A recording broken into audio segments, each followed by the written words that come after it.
posted on the west wall of the meeting room and accessible to members of the public.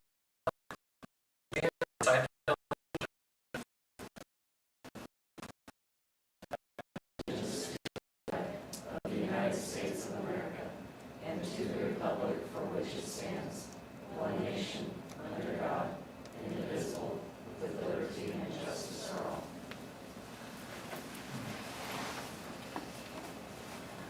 Okay, we will start with our consent agenda. Do I have a motion, please? I move that the Board of Education of District 15 approve the consent agenda as presented, including approval of minutes of the regular Board of Education meeting on October 9th, 2023, approval of the proposed accounts for payment, approval of budgetary receipts and expenditures for October 2023, approval of Committee of the Whole minutes for October 24th, 2023, approval of option students, approval of retirement of Betty Rephogle, elementary principal, Pam Hill, elementary counselor, and Deborah Tim, middle school resource, approval of contract for Colton Husa, ag teacher, and excuse the absence of Charles Riedesel. Okay, thank you. Do I have a second? Second. Second by Eric. Jackie, do you have a treasurer's report for us? I do. So for the month of October, the general fund expenditures were this. Payroll was $1,768,080.50. The bills were $943,277.22, which brings the total expense balance to $711,357.72. And our general fund revenue was $1,071,406. Okay, thank you. We've got Dr. Nielsen sitting in as assistant superintendent for Jason today, which we just got a message that he is now a grandpa. So congratulations to Jason. All right, any discussion, any items the board would like to pull off the consent agenda? Okay, seeing none, can I have your votes, please? And motion passes. Next up is outstanding recognition. We will start with Employee of the Month, Dr. Nielsen.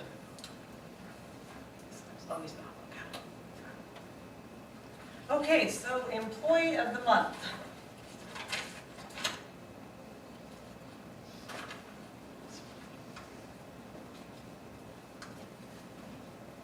So I am excited to present Employee of the Month tonight to an individual who is a fantastic teacher. When you go into her classroom, it is fun to watch her work with all the kids and get their minds active and their minds engaged. She thinks she's here for a presentation with me, however she is not. So would Natalie Fromm come on up? So Natalie Fromm is our November Employee of the Month. The person that nominated her said this: I've had the pleasure of working, collaborating, and learning from Ms. Fromm over the past 3 years. This semester, Ms. Fromm and I have spent countless hours developing, implementing, and reevaluating strategies for student success. She maintains a positive and hopeful attitude for all students, as well as energizing the learning environment for all students. I have been thoroughly impressed with the individual attention I have seen Ms. Fromm provide to students. Her upbeat attitude and genuine care for others is evident in her interpersonal relationships with others. Her passion for attending to kids' mental health and life skills are apparent in her work. She has been more than willing to collaborate and provide supports with increased opportunities for mental health supports, and it is evident in the students' ability to regulate. Ms. Fromm makes really good student-teacher relationships and does amazing communication with parents and guardians in all situations. She has been a leader in the building and implementing PBIS and having her students take charge of this within their own classroom. She is a very active teacher who does a lot of small group, whole group, and individual teaching. She is truly an asset to PBIS and to BPS. We would like to congratulate Ms. Fromm. Thank you. Thank you. You do not. Oh, good. Very excited. Thank you. Mr. Trustee has something for you. Okay, can we take a quick picture? Perfect. It's gonna just stand here. Okay. Yes.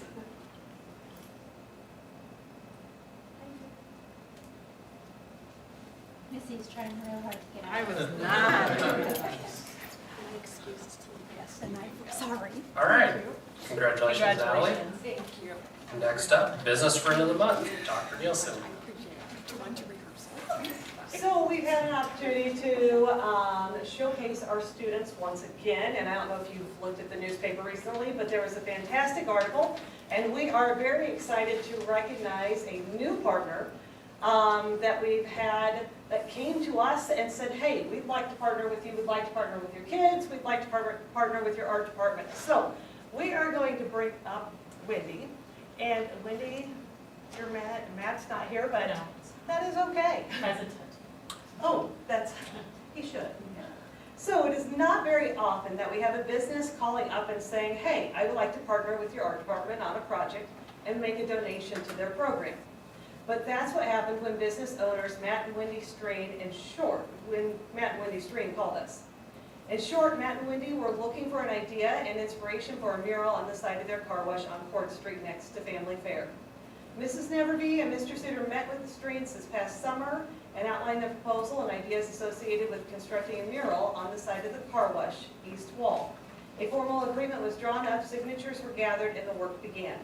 Mrs. Neverby created ideas for the mural on her iPad and presented the basic concept to the Strains. They were very impressed with the idea and the amount of color and detail that was included.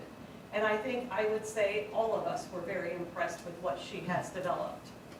Mrs. Neverby and the Strains worked together to purchase the correct type of paint, to organize art club students to assist, and the work began during the summer months. It was not unusual to drive by and see Mrs. Neverby, Mrs. Pinion, and a group of art club students working at different times throughout the summer months. Some days it was pretty hot and humid, but our staff and students showed great commitment and passion for what they were doing. The finished product is fantastic. It depicts a car going through the car wash and bubbles coming from the vehicle that include activities or athletic teams in those bubbles. Mrs. Neverby worked diligently to make sure all organizations and teams were included. Some empty bubbles exist for future expansions. Many pictures have been taken by students from the mural, and our art club is very proud of this finished product. Overall, this has been a fantastic partnership with the A5 Car Wash and with the Strains, and we will be very excited for it to continue. They have been supportive of our art program and will continue to assist through their donation of $1 for every car wash back to the BHS Art Club. This is a wonderful opportunity for our students to apply their knowledge and the skill of art in a real-life canvas in which many others will witness. If you are wondering how you can help, go get your car washed. Thank you very much.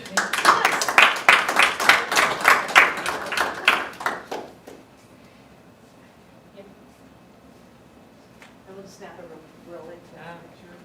We like to send those out. Okay.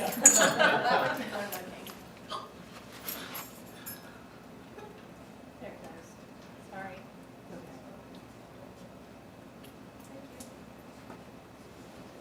All right, thank you.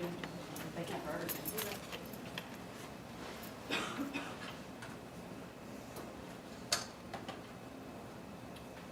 All right, next up we've got some athlete recognition. We'll start with Mr. Brown.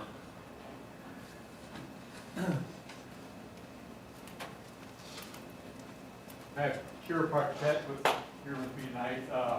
Kira is an exceptional young lady. She's a great student where she's also been an NSA Academic All-State for 2 or 3 years now. So great in the classroom, but on top of that, she's a wonderful leader in our building. And to top it off, she's a 3-time state medalist at the Class B state golf tournament. Her sophomore year, she finished 9th. Her junior year, she finished 6th. And this year, she was a Class B individual state champion. Along with that, she's also the Trailblazer Conference champion, where she shot her career low even par. One over on the front and one under on the back. So she had an exceptional season. If you wonder why she's a good golfer, she does something great that not a lot of high school kids do. She's very even-keeled. She's very calm. It was amazing she won the state championship and she was back in school like nothing happened. So it just says a lot about that character of this young lady. So Kira Parquette is our Class B state champion and turned into a golf title.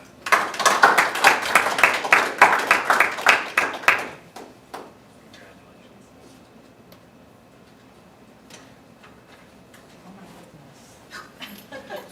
Just want to sit here for a little while.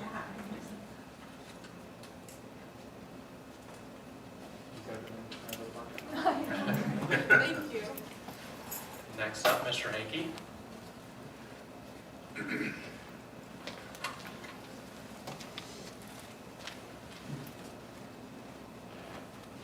All right, this is kind of fun for me because I don't normally get to do this.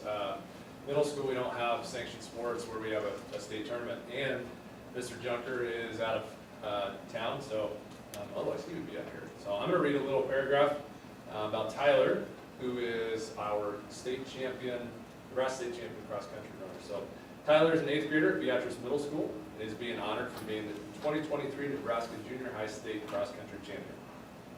Tyler finished a 3,000 meter course at Papillion, La Vista South in a time of 10 minutes, 10.64 seconds, which is 14 seconds ahead of second place. This time is also a course record. He helped the BMS boys team to an 8th place finish out of 35 teams.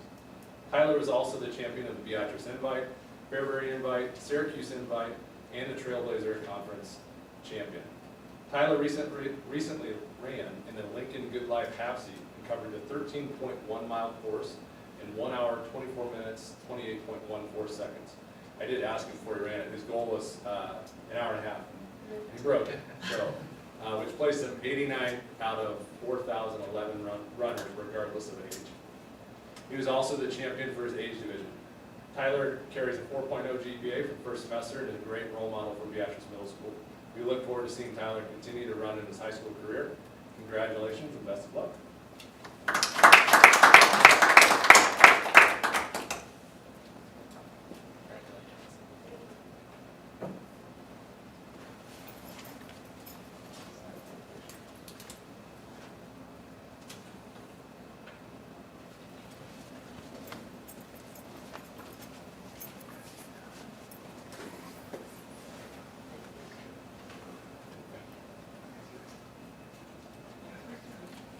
All right, congratulations, Kira and Tyler. And next up, new elementary mascot reveal. Mrs. So, Timmerman. one of the fun things that we wanted to do for the new school is to get some excitement going for all classrooms in, let's see if I can talk into this all at once. The answer's gonna be no. Throughout the school. So we had Sydney Sadoff out of Winemore design our new guide. This is Ollie. He is the mascot for our new elementary school. He's the grown-up one of Little O at the preschool. So Little O is more like colored, like a kid scribbled, and so this is Ollie. Check his shoes out. So that was important to get cool shoes on to people. So Ollie is going around to different classrooms, and he started out at the new school. So he was at the new school and kind of showed some of the new pictures and insides of the new school, and then he got passed on to Mrs. Hoffman's class. So then Mrs. Hoffman, maybe, his class did some things with Ollie, and all of the teachers within the district have access to this, so they can add, and they can also look at where Ollie went throughout their time at each. And Ollie actually got to go to Juergen's Pumpkin Patch on a field trip. If you were at Luck of the Orange this weekend, he was at Luck of the Orange. Went to Mrs. Johnson's classroom at Paddock Lane, and then has been to Mrs. Diekman's 5th grade at Paddock Lane. Then took a trip over to Stoddard to Mrs. Hudka's. And, Mrs. Waite's, let's go back. Mrs. Waite, he had a balloon that they designed about him, and then has ended up at Mrs. Fromm's 2nd grade today. So they just passed him on to the next person, kind of like Flat Stanley, and so the kids are excited about him. We'll be seeing him on letterheads and all kinds of things to get excited about the new school. So this is Ollie. You'll be seeing him around. If you want to spend a day with him, let me know. He can spend a day with you guys. Doris, would you like a picture with him? Later. We can try that. His shoes kind of look like they're on the wrong feet. I think that's kind of cool. I'm sure they're soccer shoes. Then that's okay. Okay. Why do you think they're on their own feet? They look like they're on their own feet to me. I thought the same thing, Laura. So, I think you should put him on a bus so he can go to this school. So he just doesn't go from Paddock Lane to Stoddard. He needs to get on a bus and ride to school. okay, we'll make that happen. Any other suggestions? I think he's very cute. So we wanted you guys to all meet Ollie since he'll be talked about, so. He's All right. also on a Beatrice Elementary Facebook page that will share that out there. There's a new fly-through on that page as well, so. Yeah, it's Ollie. Thank you, Missy.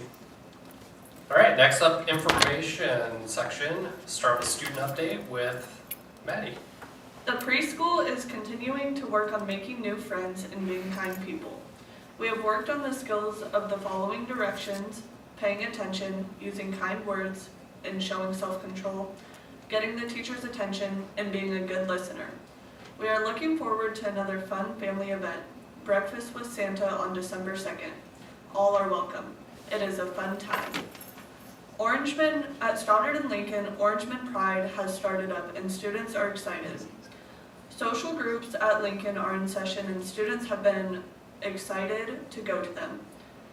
Staff has been stepping up and helping wherever is needed to assist and do what is best for the students. They survived Halloween during school hours and celebrated Red Ribbon Week. At Paddock, November is once again a busy month. Tonight, November 13th, the 4th and 5th graders are presenting their musical program, Give My Regards to Broadway, at 7 in the Hevelin Center. November will start our monthly spotted activity. Each month, the staff will look for a specific character trait such as being safe, being respectful, being responsible, being kind, in students. Their name will be placed in a container in the classroom. Students drawn out will have a special activity with Miss Hill, the counselor, and Mrs. Replogle. All students nominated will receive house points, and starting Tuesday after Thanksgiving, Paddock Lane will start the Christmas food drive. Houses will compete to see which house can bring the most food items for the community food pantry. Over the few years, Paddock Lane has donated thousands of items to the food pantry. The Beatrice Middle School participated in Red Ribbon Week with the theme Be Kind to Your Mind, Live Drug-Free.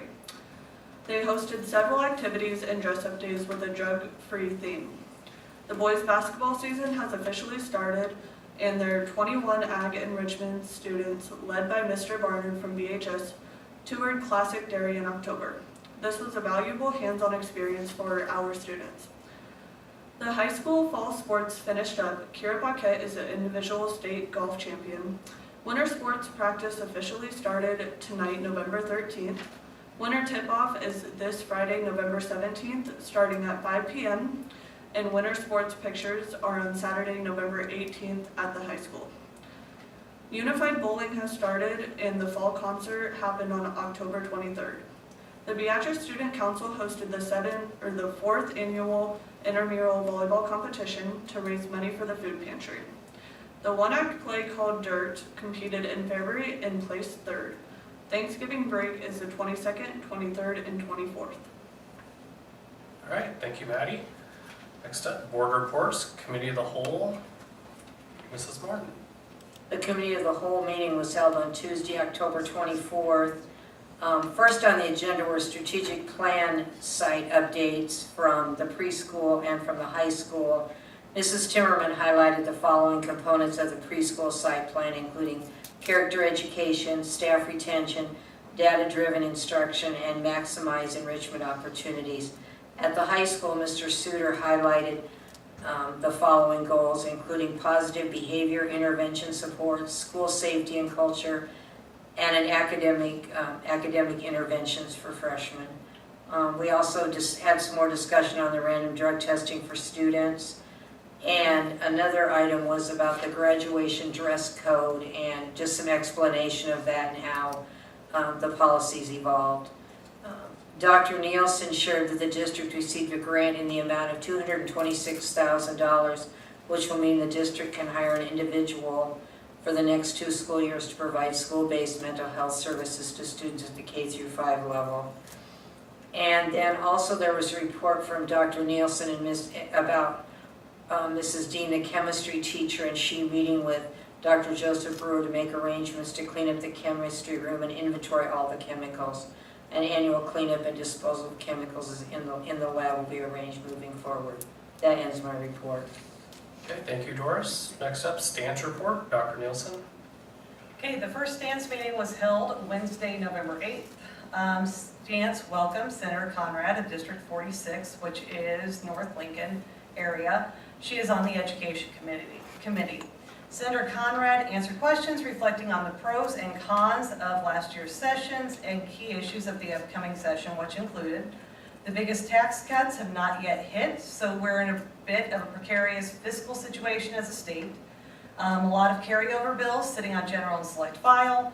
Almost half of legislature will be term limited out. It's a short 60-day session. That compression should clarify thinking. She expressed minor concerns about rules, debates, and polarizing social issues instead of common ground and thoughtful debate.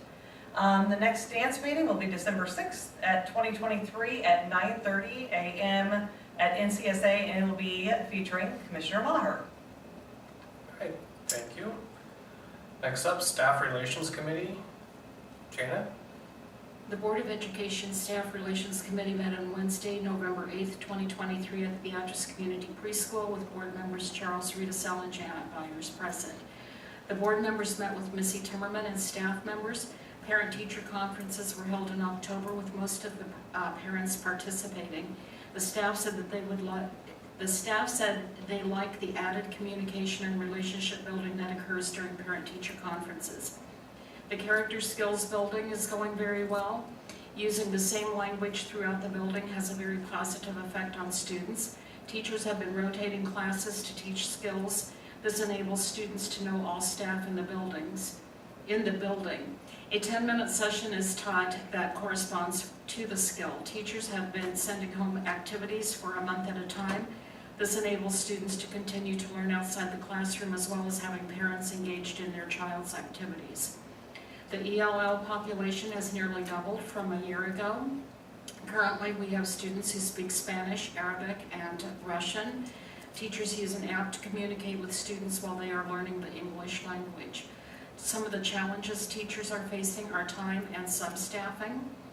Sixpence continues to be a success. They have a really excited leader there, I found.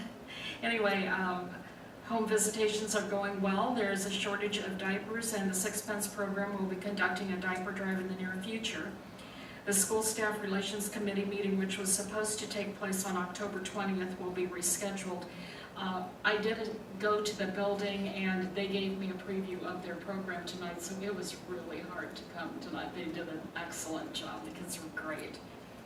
And the next School Staff Relations Committee meeting is scheduled for Friday, January 19th at Lincoln Elementary. Okay, thank you, Janet. Negotiations Committee. Janet, you're up again. The Board of Education Negotiations Committee, Doris Martin, Eric Book, and Janet Byers have met with representatives from BEA 3 times. The first meeting on October 25th was to meet the state requirement of meeting prior to November 1st. BEA presented items they would like to discuss during the upcoming negotiations. An array of schools was selected and agreed upon. The second meeting was held on November 1st, 2023. BEA presented an offer to the Board of Education. The board was waiting for their comp study to be completed, and the board requested clarification on a number of items. And an informal work session was held on November 8th, 2023 to review numbers and ensure that the board and BEA are working with the same staff index. We will schedule another meeting after Thanksgiving when more information is available, and the board and administration have had the opportunity to research some of the items presented, and actually that meeting is scheduled for December 1st. All right, thank you. Next up is public forum comments. Seeing that I did not receive any requests for speakers today, so we will move on to the discussion portion, which we will start with the superintendent evaluation. And that is me. Okay, so I sent everybody the evaluation that we completed on Mr. Alexander, and I'm just going to go over a few of the highlights from the evaluation. Just keep in mind that this is a personnel document, therefore it's not subject to public record, so we won't be handing these out. But just kind of a couple of the highlights, or a few of them. The highest board, everything was rated on a 6-point scale, so from 1 to 6, 6 being excellent, 1 being poor. The highest board scoring standard for Mr. Alexander was budget planning and management board, budget planning and management, and then board superintendent relations. So we scored a 5.97. The highest self-scoring, so Mr. Alexander also completed the evaluation on himself, was board superintendent relations. The lowest board scoring standard was educational leadership. The board scored him a 5.4, and then he scored himself with the exact same standard of educational leadership of 5.18. And then just kind of going through the different standards that we evaluated Mr. Alexander on. The first one, mission, vision, and goals. The board had an average score of 5.77, which was up from last year. And then Mr. Alexander scored himself a 5.71. The next standard is policy. The board score this year was 5.92 compared to last year of 5.9. And then he scored himself a 5.86. The third standard, budget planning and management. The board scored 5.97 compared to 5.99 last year, so very small decline there. And then Mr. Alexander scored himself a 5.86 on budget planning and management. The fourth standard, educational leadership. The board scored him a 5.4 this year compared to a 5.54 last year. And then he scored himself a 5.18. So again, this was, as we just talked about, the lowest standard, I guess, that the board scored Mr. Alexander on. Standard 5, organizational and cultural leadership. The board scored him a 5.7 average score compared to 5.69 last year. And then Jason scored himself a 5.63. The sixth standard, community relations. The board scored an average score of 5.54 compared to last year of 5.77. And then he scored himself a 5.67. The seventh standard, professional leadership. The board scored a 5.83 compared to 5.58 last year. And then Jason scored himself a 5.57. And then the final standard, standard 8, board superintendent relations. The average board scored was a 5.97 compared to 5.88 last year. And then he scored himself a 6.0. So those were the kind of the highlights of the evaluation this year. And then along those same lines, the evaluation recommended that one of the goals that was put forth obviously had to do with the lowest scoring standard, which was educational leadership, of which Mr. Alexander put together a goal, and I believe he sent that out to the board. Did the board receive the goal?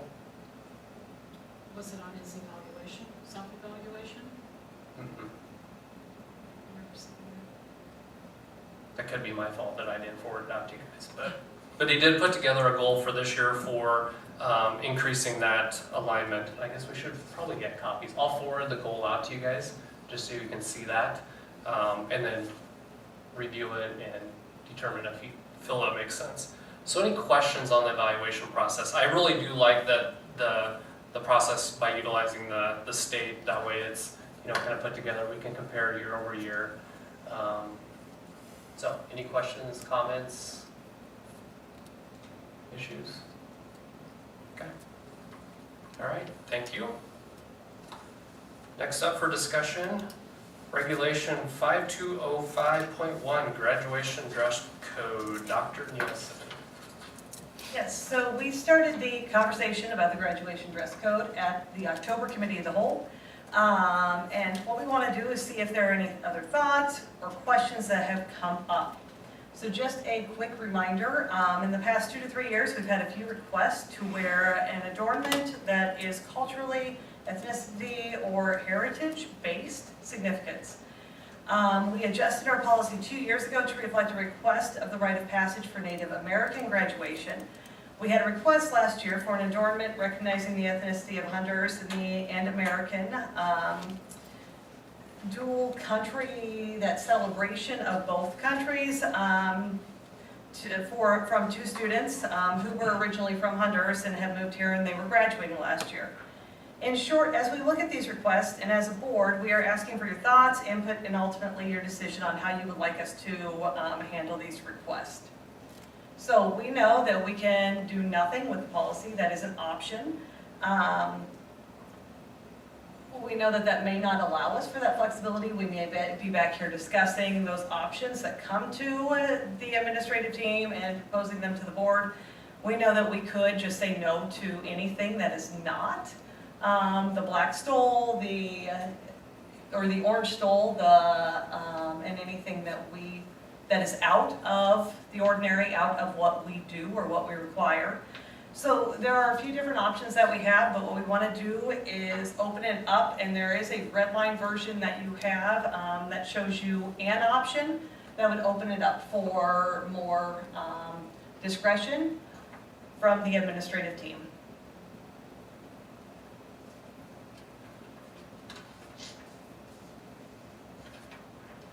So are there any questions that you may have?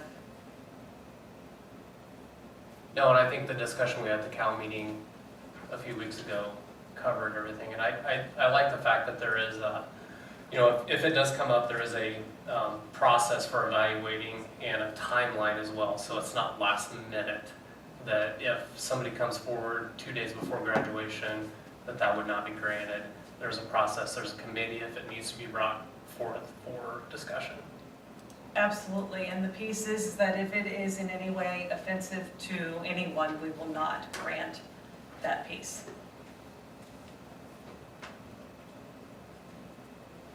Any other questions for Dr. Nelson? All right, we'll move on to the action portion of the board meeting. First up is discuss, consider, and take action on policy 5103.1, random drug testing for students involved in extracurricular activities. Do I have a motion first? I move that the Board of Education of District 15 rescind policy 5103.1, random drug testing for students involved in extracurricular activities. Okay, thank you, Doris. Do I have a second? Second. Second by Eric. All right, Dr. Nielsen, do you have any further discussion? I think we are at the point in time where we have researched, we have pondered, we have questioned, and a lot of conversation has happened, and so it's now, we need to look at how we would like to move forward. Okay. If there are any other questions, we can answer anything else that you may need. Any comments from the board? I do. I'd like to, first of all, thank the time that was taken by the administration to explain the process. And I also wanted to explain why I'll be voting no on eliminating the drug testing policy. While we've heard over and over and over again that research may show it has no long-term impact on drug use, I still think it has some short-term benefits. But my greater concern is that there were no changes to the protocol before the decision was made to eliminate it. I am guessing if a teacher went to the administration and said a test did not work, they would not be allowed to just eliminate the test, but the expectation would be for them to change the test. And I think that should have been done before the administration came to us asking for us to eliminate the policy. So for those reasons, I'm going to vote no. Okay, thank you, Doris. Anybody else have comments? I think one thing that I would like to say is just, based on everything we've heard over the past 2 months now, I think, or longer about this policy is, I'm going to vote yes to rescind the policy, and the reason being is I believe after the discussion with Mr. Suter last Cal meeting is that we do have pieces in place within our handbook to take care of this issue. And I think the randomized drug testing, if we're not testing all, then why are we testing just certain people that are, again, participating in extracurricular activities? I think, if there is suspect that if a student athlete or a person in the band or maybe the play is suspected of using, then there's already policies in place that can be addressed within the handbook. So that would be my reasons why I would not vote to continue the policy. I will say I think it's been a really difficult issue for me because I can see the pros and cons both ways. One of my concerns is, and it surprised me, what we're testing for. I mean, we're not testing for alcohol, nicotine, THC, or TCH. Anyway, I think that's a concern of mine. Another concern was we know that there are issues with drugs within the community, and what message are we sending to the public when we say, you know, we don't need this drug testing. By the same token, there are procedures in place for all students under the Code of Conduct to deal with it. But I have a difficult time rescinding it simply because I think it needs to be revised. I don't think it's working in its current form. And I would probably be more inclined to look at suspending it for the rest of this year and looking at it and revising it so it would be more workable. So I'm still struggling with it. Okay, thanks, Shannon. Any further comments? All right, can I have your votes, please? Wait, before we vote, just so recall the motion, a vote for yes will rescind the policy, a vote for no will keep the policy in place. Okay, can I have your votes, please?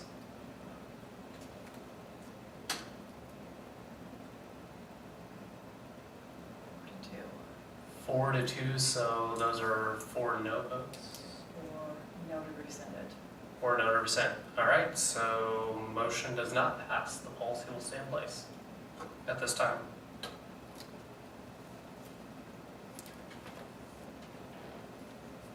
Okay, thank you. Next up is discuss, consider, and take action on the possible purchase of playground equipment and surfacing.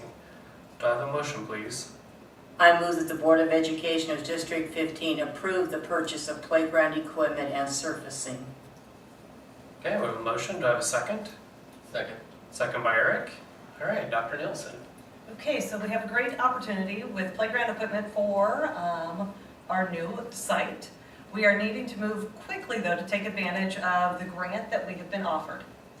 So as you look at the playground, and Missy will be showing images up there, the total with modifications is $256,350.48 for the 5 through 12-year-old playground area. So there are 2 quotes that have been attached. The first quote is just the structure, which shows the cost of the structure and the grant deduction of $63,609.50, which brings the cost of the structure to $66,593.50. So that grant is a huge piece that we've been awarded through the company.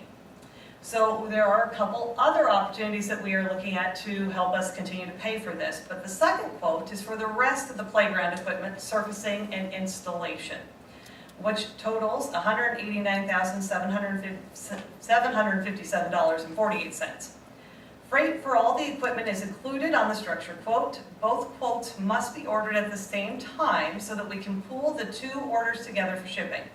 This includes the modification to the poured rubber. The red area is where the rubber will be poured. Essentially, rubber will be used around all of the inclusive adaptive items into the point of transfer onto the larger structure. The beautiful thing about this structure is it is adaptive. It is able for our students, all students, to access this structure. The total with modifications that you're looking at is $256,350.98 for the grade K through 5 playground area.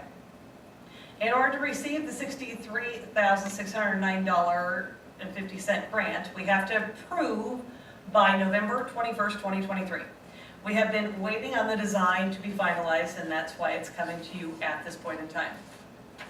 So the plan is to utilize funds from different baskets to help pay for it, which include the combination of the following. We have applied for a $50,000 additional grant funds, so we are applying for that, or have applied for it. Our depreciation funds, we could take funds from there. We could also take funds from SPED IDEA funds because everything will be accessible. So, and then other grant resources that we seek out. A couple of questions that may come up as you are thinking about this is, okay, what about moving the equipment from the other sites? Well, we do plan to move some of the equipment from other playground sites around at the other buildings. All of the new preschool playground equipment will be moved into the PK playground area. It's easier to move this because it's smaller in size and it's a singular unit rather than multifaceted. As we are looking at some of the other pieces, it's cost prohibitive to move some of the equipment due to structural integrity issues and installation. And so that, I think, is probably a major concern as we look at some of the other larger pieces. Example, there was a swing set shown up there that Missy can show you kind of where the swing set is, right there. That swing set is $8,400 new. So to move it will cost at least half that.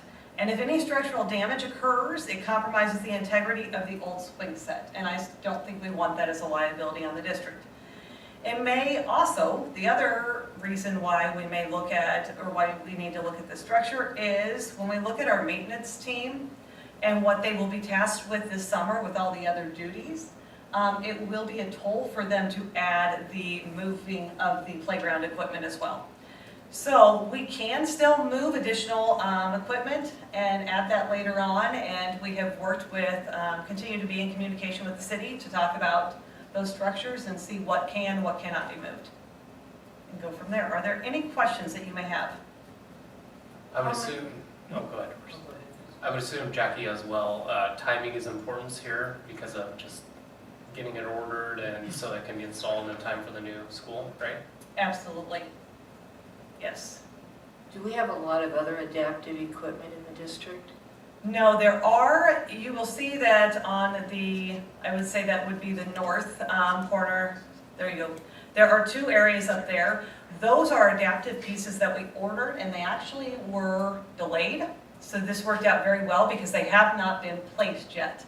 So because of the delay, we have not placed them. Those will be 2 pieces that we will add. We've ordered those previous cycles and we are adding those to the playground there. We do have some adaptive equipment one piece of adaptive equipment at Paddock Lane or the preschool. Preschool, and that's the one that will be moved over. At the preschool, We that, don't have any currently for, no, It's important. yeah, we probably need that. yes. This will be a fantastic addition. What's the lifespan on this equipment, do you know? I do not know that off the top of my head. I can get that answer to you. Okay. I'll write that down and get that question answered.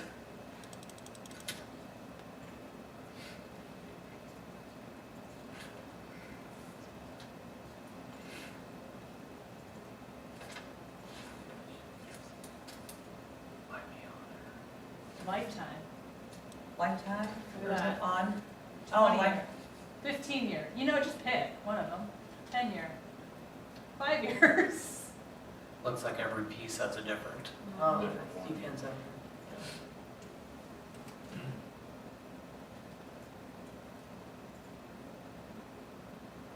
and that information is all in Spark, but we can send it electronically to each of you.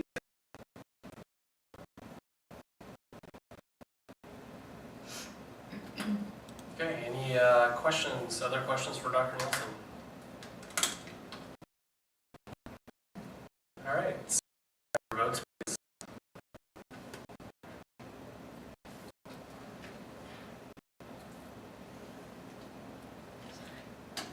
And motion passes. All right, next up is approval of the superintendent's evaluation. Do I have a motion, please? I move that the Board of Education of District 15 approve the superintendent's evaluation. All right, thank you, Doris. We have a motion. Do I have a second? Second. Second by Eric. Any other comments, questions regarding the evaluation? Of which I will get the goal sent out to everybody tomorrow. Okay, seeing none, can I have your votes, please? And motion passes. All right, thank you. Next up, Administrator's Report. Superintendent Report, Dr. Nielsen. Okay, there is a quick little slideshow that we're going to go through. It's curriculum instruction assessment update. I want to give everyone kind of a point where we are because our information will be released here shortly. So I want to give everyone kind of an idea of what is happening. But as we look at this slide, and you can see that there are a couple things that we take a look at. So We want to make sure that we give everyone information. We want to make sure that newer board members understand kind of our assessment process, understand what we do, how we operate, and our system as a district. So our goal of assessment is to really make sure that we triangulate our data. If we triangulate the data, we know that we are looking at 3 different pieces of data for one piece, for one thing. Because what it does is it really helps us move forward. If we simply look at one item, that gives us kind of maybe a skewed response. And so as we're looking at data, we want to make sure we are looking at 3 different pieces to help us, point us in the right direction to make sure that we are not being thrown off. The other piece with on the left-hand side, you can see that there are a lot of other things that we utilize. We use formative classroom practices. We have interim benchmarking, common formative assessments, grading and accountability. As you look at the graph, notice that the further we go to the right-hand side of accountability assessments, that's where we are getting with data that does not necessarily help us change things at the moment, when learning is happening.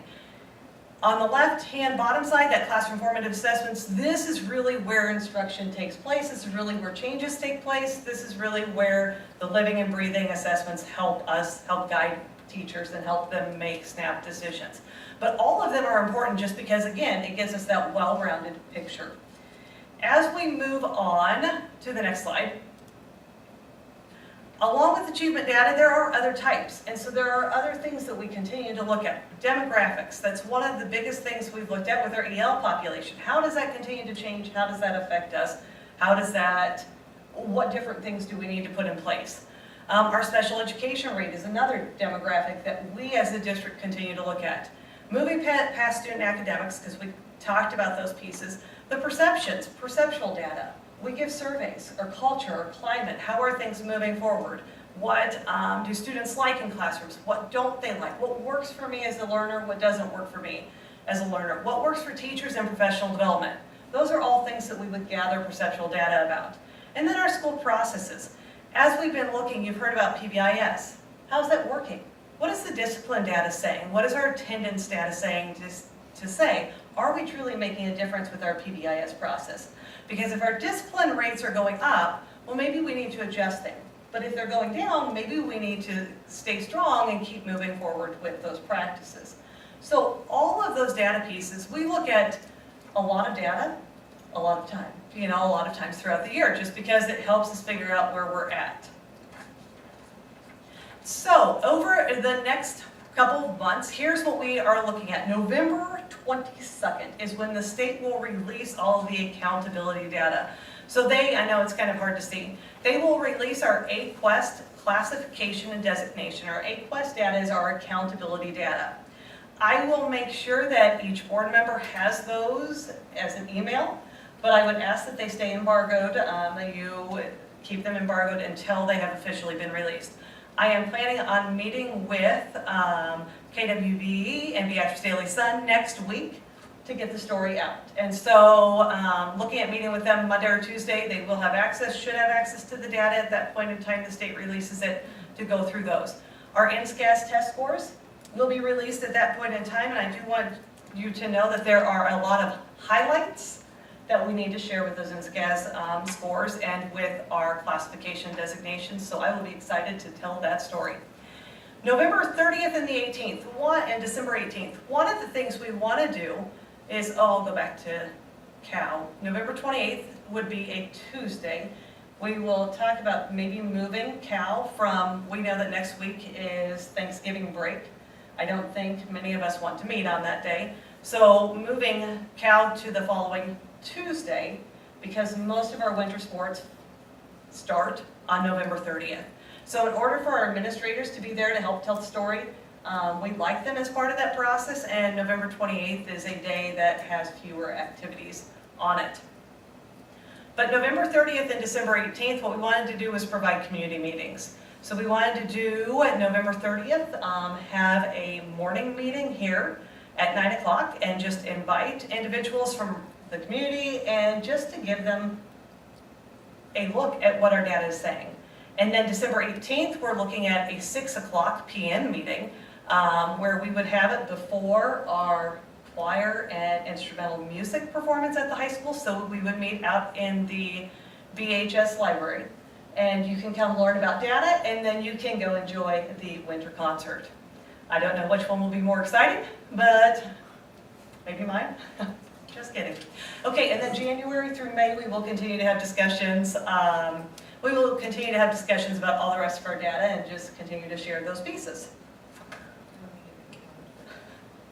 You're gonna write it down. Love it.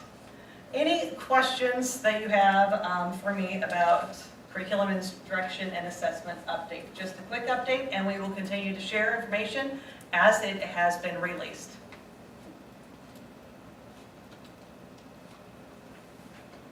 All right, any other questions, Dr. Nelson? All right, so notification next meeting. The next regular meeting of the Board of Education will be December 11th, 2023 at 7 p.m. in the Administration Building. The Committee of the Whole meeting will be November 28th, 2023 at 6 p.m. in the Administration Building, as Dr. Nielsen just talked about. An agenda for the meeting, which shall be kept continually current, is readily available for public inspection at the Superintendent's office during normal business hours. Do I have a motion to adjourn? I move that the Board of Education of District 15 adjourn. Thank you, Doris. We have a motion. Do I have a second? Second. Second by Eric. And your votes, please. And we are adjourned. Thank you, everybody.